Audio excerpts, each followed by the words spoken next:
Hi hello friends, chill out with Soumya. கொடி மூக்கனை பிடிச்சபடி அளவனும் கீதானியும் நிற்க, மற்ற 2 வீரர்களும் உடைமர முட்களை உடைச்சு முடிச்சுட்டு இதெல்லாம் வச்சு பாரி என்ன செய்ய போறான்னு பார்த்துட்டு இருந்தாங்க. கொடி மூக்கனின் வாயை திறன்னு சொன்னான். அளவன் அதனுடைய கழுத்து பகுதியில் இருக்கிற தானையை அழுத்த போகும்போது அது சில நேரம் நஞ்சை பீச்சி அடிக்கக்கூடியது. அப்பக்கம் திரும்பிக்கொள்னு பாரி சொன்னான். கை நிறைய முட்களை அள்ளி கொடி மூக்கனுடைய வாய்க்குள்ள போட்டுட்டு இப்பொழுது வாயை மூடுன்னு சொன்னான். எருக்கு நாரை கொண்டு வாயை கட்டுன்னு சொல்லவும் வீரர்களும் அங்கேயும் இங்கேயுமா அலைஞ்சு நார் எடுத்துட்டு வந்து இருக்க கட்டினாங்க. அதனுடைய வால் சுழற்றி அடிச்சிட்டு இருக்க உடலுடைய கீழ்ப்பகுதி வர அழுத்தி பிடிச்சிருந்த கீதானி வால் பகுதியும் சேர்த்து அமுக்கி பிடிக்க முயல, வாலினை சுழற்றி அடிக்கட்டும், உன்மேல் படாமல் மட்டும் பார்த்துக்கொள்னு சொன்னான். சரின்னு சொல்லி அதுக்கு தகுந்த மாதிரி அளவனும் கீதானியும் கொடி மூக்கனை பிடிச்சுக்கிட்டாங்க. கொடி மூக்கன் தாடையை திறக்க முயல்றப்பெல்லாம் அதனுடைய நஞ்சுப்பை விரிஞ்சு வாய் நிறைய நஞ்சை உமிழ்ந்துட்டே இருந்துச்சு. வாய்க்குள்ள இருக்கிற முட்கள் நஞ்சுல ஊறிட்டே இருந்துச்சு. எப்பெல்லாம் வாழை சுழற்றுதோ அப்பெல்லாம் நஞ்சு பை திறந்துச்சு. அதனால தான் வாழை சுழற்றி அடிக்கட்டும்னு பாரி சொன்னான். வாயை கட்டினதும் மலை ஏற தொடங்கினாங்க. ரொம்ப நேரம் கழிச்சு போற வழியில அவன் கண்ணில் இச்சை மரம் ஒன்று தென்பட்டுச்சு. அதனது செதில்களில் வழிந்திருக்கும் பிசினை எடுத்துக்கொள்னு கீதானி கிட்ட சொல்ல அவனும் அதை எடுத்துக்கிட்டான். ஓட்டம் படு வேகமா இருந்தது. கடந்து போற வழியில மலை பருத்திய பார்த்தான். அதன் இலையை பறித்துக்கொள்னு சொல்ல அதையும் கீதானி பறிச்சுக்கிட்டான்.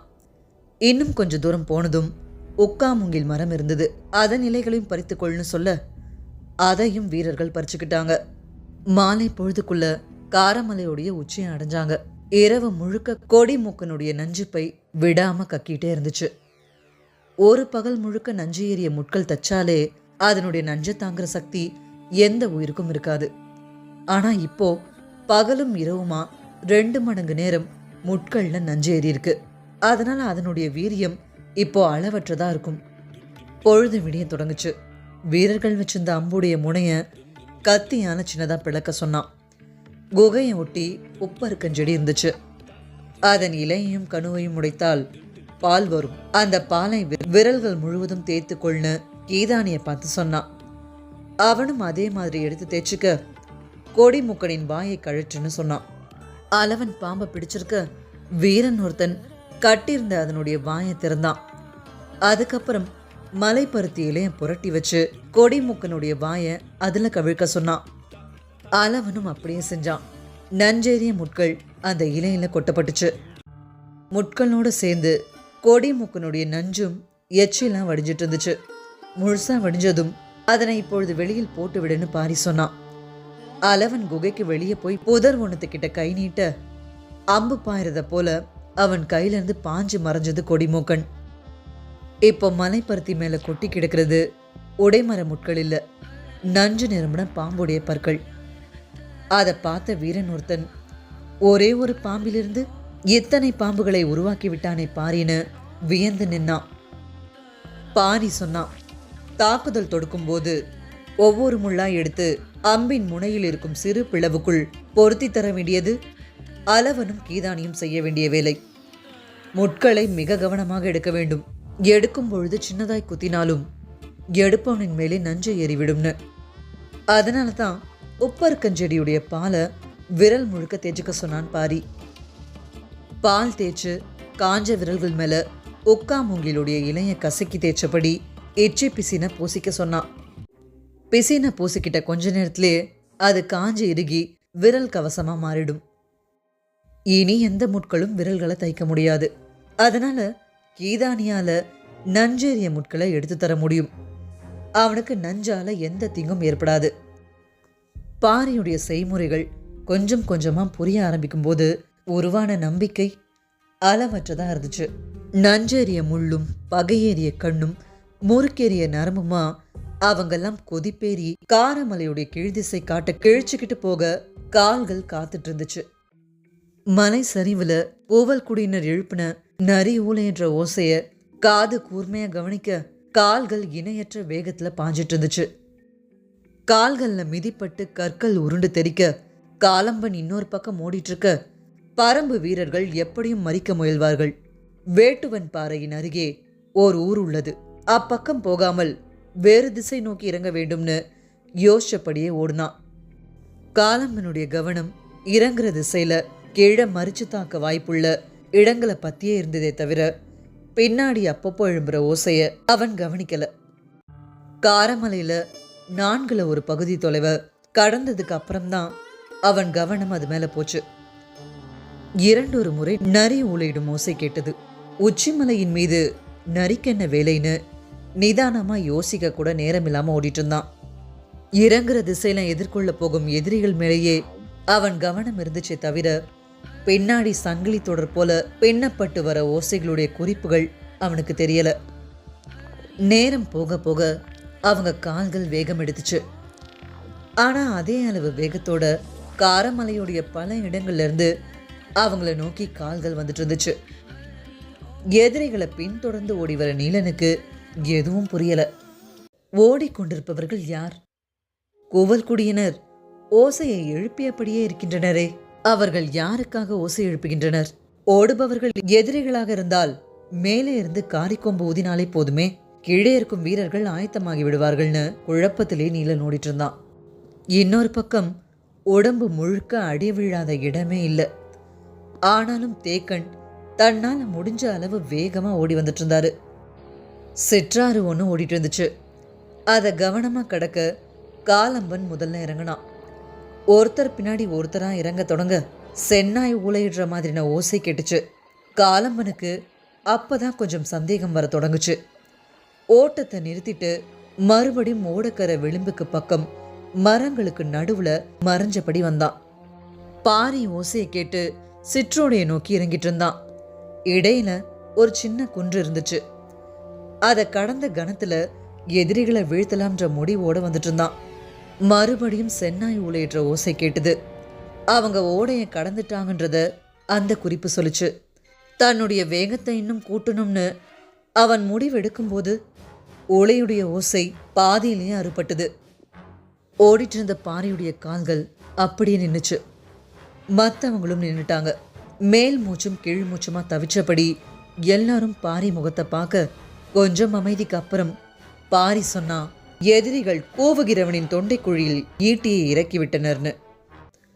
விலங்குடைய பாய்ச்சலை பின்னுக்கு தள்ளும் ஆற்றல் கொண்டது வேல்பாரியின் பாய்ச்சல். ஆனா இன்னைக்கு அதையும் விஞ்சும் வேகத்தை காடு பார்த்துட்டு இருந்துச்சு. பாரியுடைய வேட்டை தொடங்குச்சு. சின்ன மலை கிட்ட எதிர்பக்கத்துல எதிரிகளுடைய வருகைக்காக காத்துட்டு இருந்தான். வீரர்கள் ஆயத்த நிலையில இருக்க அளவனும் கீதானியும் அம்புடைய முனையில நஞ்சும் உள்ள சொருகி கொடுத்துட்டு அடுத்த அம்ப கொடுக்க காத்துட்டு இருந்தாங்க. ஓசை எழுப்பினவனுடைய தொண்டை குழியில ஈட்டிய சொரும்னதும் அவன் ஓடைக்குள்ள சரிஞ்சு விழுந்துட்டான். அவன் விழுந்து மடிஞ்சதை பார்த்ததுக்கு அப்புறம்தான் காலம்பன் அந்த இடம் விட்டு புறப்பட்டான். அப்பதான் அவனுக்குள்ள குழப்பம் வர ஆரம்பிச்சது. காலை நேரத்து உயிரினங்களின் ஓசை என்றே கவனம் கொள்ளாமல் விட்டுவிட்டோம். அவை அனைத்தும் மனிதர்கள் எழுப்பிய ஓசை என்றால் அவர்கள் யாருக்காக ஓசை எழுப்பினார்கள்? இந்த ஓசை கேட்டு வரப்போகிறவர்கள் யார்னு அவன் யோசிச்சுட்டு இருக்க பாரி தேர்வு செஞ்ச இடத்துக்கு மிக சரியா வந்துட்டு இருந்தான் காலம்பன். மலையுடைய மேடான பகுதியிலிருந்து சின்ன ஓசை கேட்டு காலம்பன் திருமண கணத்துல அம்புகள் காத்த கிழிச்சுக்கிட்டு வந்துச்சு. தற்காத்துக்க மரங்களோ பெரும் பாறையும் இல்லாத இடத்துல பாஞ்சு வந்த அம்புல ஒன்னு கூட இலக்க தப்பல. அந்த கூட்டத்துடைய தலைவன் யாருன்னு தெரிலனாலும் முன்னால வரவங்களுக்கு சட்டுன்னு மறைஞ்சுக்க மரமோ பாறைகளோ இல்ல. ஆனா பின்னால வரவங்களுக்கு அந்த வாய்ப்பு கிடைச்சிடும்னு முடிவு பண்ண பாரி தாக்குதலுடைய முதல் இலக்கா கடைசியா வந்துட்டு இருந்தவங்கள குறி வச்சான். தன்னுடைய தோள்பட்டையில வந்து சுருங்கின அம்ப உருவி எடுத்தான் ஒருத்தன். சின்ன விரல் நுனி அளவே அது உள்ள போயிருந்துச்சு. அதை எடுத்து வீசினபடி சொன்னான், இது தைத்து நாம் விழுவோம் என நினைத்து போரிடுபவர்களை என்ன சொல்வதுன்னு. அவங்க நம்மளை நெருங்கிட்டாங்க, இந்த இடத்தை விட்டு சீக்கிரமா போலாம்னு கத்தினபடியே காலம்பன் ஓட்டத்துடைய வேகத்தை கூட்டினான். ஓடிட்டே இருந்தப்போதான் ஏதோ ஒரு மாற்றத்தை அவன் உணர்ந்து திரும்பி பார்த்தான். அம்பு தைக்கப்பட்ட 6 பேர் மண்ணில் சரிஞ்சு கிடந்தாங்க. மற்றவங்க மறைப்புகள்ல அண்டுனபடி சாஞ்சு கிடந்தவங்க கிட்ட இருந்து கூடையை எடுக்க முயற்சி பண்ண அவங்க கழுத்துலையும் அம்புகள் சொருகுச்சு. நிலைமையோட விபரீதத்தை உணர தொடங்கின காலம்பன் அவை வெறும் அம்புகள் அல்ல, நஞ்சு தடவிய அம்புகள். விழுந்து கிடப்பவனிடம் இருக்கும் கூடையை எடுக்க முயலாதீர்கள், விரைந்து இந்த இடம் விட்டு வெளியேறுங்கள்னு கத்துனா. அம்புகள் கணக்கில்லாம சீறிக்கிட்டு இருந்துச்சு. பாரி முழு வேட்டையும் முடிக்க முயன்று இருந்தான். காலம்பன் பாதைய மாத்தி புதற்காட்டுக்குள்ள நுழைஞ்சான். அம்புகளுக்கு தப்பிச்சு அப்ப வந்து சேர்ந்தது வெறும் 6 பேர் மட்டும்தான். மனம் ஒரு கணம் கலங்கி மறுகணம் மீள, இந்த 6 போதும், அவர்களின் தோளில் இருக்கும் 2 கூடை போதும்னு நினைச்சுக்கிட்டே அதுக்கேத்த திசை வழிய தேர்வு செஞ்சான் காலம்பன். கொஞ்சம் பின்வாங்கி சிற்றோனையை கடந்து இடப்புற காட்ட ஊடர்த்து போக முயன்றான். அவனுடைய வருகைக்காக காத்துட்டு இருந்தான் பாரி. அவங்க ஓசை கேட்டதும் எதிரிகள் சிற்றோடை எங்கும் கிடக்கும் பாறை மறைவுகள்ல பதுங்க இருவரின் மீது அம்பு தைத்தது உறுதின்னு வீரர்கள் சொன்னாங்க. அடுத்தடுத்து உள்ள இறங்க பாரியுடைய விரல்கள் நான் பூட்ட அம்புகள் சீர தொடங்குச்சு. கொஞ்சம் அங்கிருந்து விலகி கீழ் திசைக்கு போய் அவங்களை எதிர்கொள்ள முடிவெடுத்தான் பாரி. அதுவரை தேவவாக்கு விலங்கை எடுத்துட்டு போறதுதான் தன்னுடைய நோக்கம். பரம மக்களை அழிக்கிறது தன் வேலை இல்லைன்னு சொல்லி வந்தவன் இப்போ முடிவை மாத்திட்டான். தங்களை நோக்கி தாக்குதல் தொடுக்கிறவங்களை அழிக்காம தங்களால தேவவாக்கு விலங்க கொண்டு செல்ல முடியாதுன்னு தெரிஞ்சு போச்சு.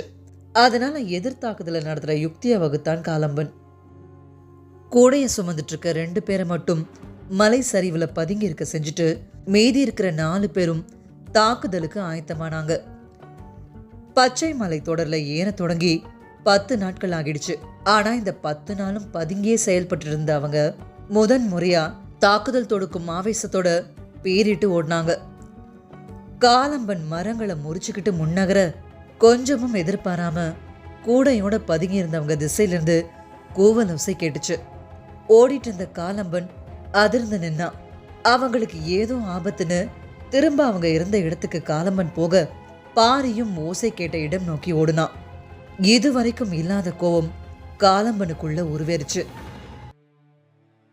இந்த விலங்கை எடுத்து செல்லத்தான் எவ்வளவு இழப்புகளை சந்தித்து எவ்வளவு பெரிய முயற்சிகளை செய்துள்ளோம். எந்த காரணம் கொண்டும் இந்த முயற்சியில் நாங்கள் தோற்க மாட்டோம்.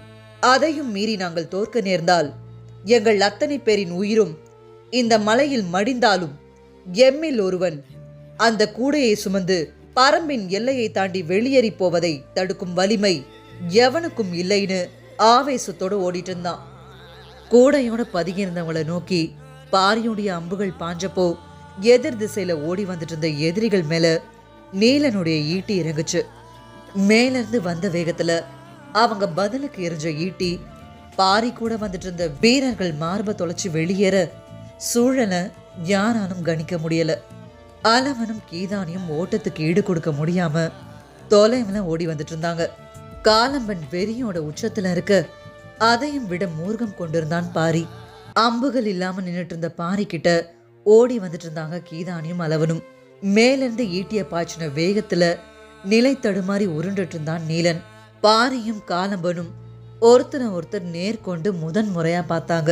தன்னை நோக்கி முழு வேகத்தோட ஓடி வந்துட்டு இருந்த கீதானி பக்கம் திரும்பாமையே அவன் கிட்ட இருந்து அம்ப வாங்க பாரி கை நீட்ட அம்ப பாரி கிட்ட நீட்ட முயற்சி பண்ணப்போ அவனுடைய முதுக தொலைச்சு வெளியேறிட்டு இருந்துச்சு காலம்பன் எரிஞ்ச ஈட்டி.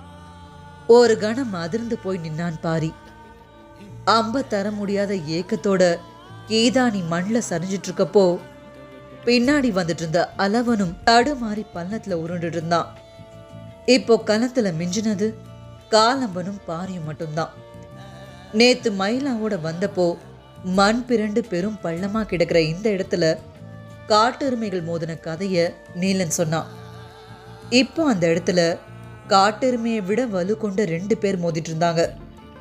காலம்பனுடைய தோள்கள் பாறையை சிதைக்க கூடியது. பாரியுடைய தோள்களும் பாறை கொண்டும் சிதைக்க முடியாதது. மோதும் வேகமும் ஓசையும் காடு அதிர செஞ்சது. சமநிலையில மற்போர் செய்யும் போது இணைதலும் விலகுதலும் இயல்பு. நீலன் திகச்சு போய் நின்னான். இவ்வளவு பெரும் வீரர்களோடு காட்டை கிழித்து உள்நுழைந்து தேவாங்கை கைப்பற்றி வெளியேற போகும் கடைசி பொழுதில் மறித்து அடிக்கும் இவனின் உயிரெடுக்காமல் விடேன்னு மண் பிளக்கிறத போல அடிச்சு நகர்த்தினான் காலம்பன். பரம்பின் குல அடையாளத்தை கைப்பற்றி 3 மலை கடந்து உயிர் பல சிதைத்து காரமலையின் கரைத்தோட நினைக்கும் இவனின் எலும்பு கொண்டு இந்த இடம் மகிழ்ந்து கீதானியை அடக்கம் செய்ய குடியமைப்பேன்னு முழங்கு நான் வேல்பாரி. 2 முறை காலம்மனுடைய அடித்தொடையின் பெண் நரம்பு பாரிக்கு வசப்பட்டுச்சு. அதுல சுழிச்சு அடிச்சா சரிஞ்சிடுவான் அவன். ஆனா மற்பூர்ல அதை செய்யக்கூடாதுன்னு மனச திசை மாத்தினான் பாரி. அதே மாதிரி காலம்மன் இடுப்புல கட்டியிருந்த ஆடைக்குள்ள கழுத்துல இறக்கக்கூடிய குத்துக்கோல் இருந்துச்சு. அதை சட்டுன்னு எடுத்து எதிரியுடைய தோல்ல இறக்குற வாய்ப்பு வந்த கணம் காலம்பன் தன்னையே அவமானமா கருதுனான். எனது வீரத்தை எனது கையால் சிதைக்கும் செயலை விட நான் மரணத்தையே தழுவுவேன்னு உறுதி கொண்டான்.